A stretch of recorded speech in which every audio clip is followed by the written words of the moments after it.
A lot of you guys keep asking me, yo, Phantom, how do you process your vocals? Or, yo, Phantom, can you show me how to do vocals? So today I'm going to be breaking down one of my samples called Lost. So what was I thinking?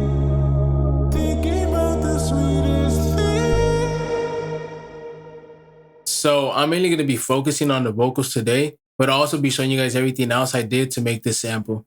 I started this project by making these chords from an A Sounds analog lab bank.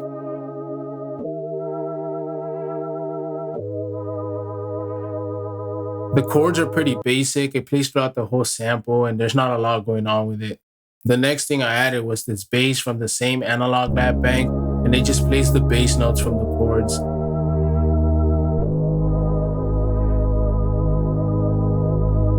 All right, so now I'm going to be going through my vocals and how I processed them. So what was I thinking?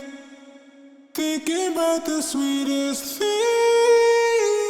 So the first thing I add to my chain is a fruity limiter. I always do this. It's just to cut out unnecessary noise that you get through the mic. For my vocals, I do a bit of a low cut, and then I just reduce a little bit on the low mids and the high mids as well. Next, I add an autotune, and this is essential, bro. Like, you gotta add this shit. Like, if you can't sing, please add this. After the autotune, I added this plugin called Shapeshifter, and essentially it's just a compressor. I saw another sample maker called Kingfisher use it, and I honestly got it because it looks fun. After compression, I add a Valhalla Vintage Verb, and I put it on the small box chamber preset, and I just bring down the decay a little bit and the mix as well. The last plugin I added was a little Ultra Boy, and I'm sure you guys have heard about this plugin so many times. So my format shift ranges around 1.5 to 3. That's like my sweet spot for me. A side note is, after experimenting a lot with vocals, I found that the best place to put a little Ultra Boy is before the autotune.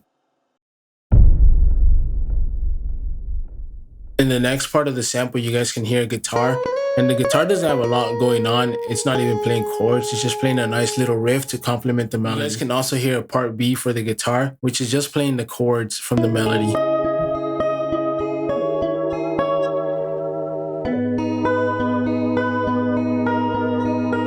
The last sound I used for this sample was the Mickelberg piano, and this sound is actually free. I'll leave a link for it down below.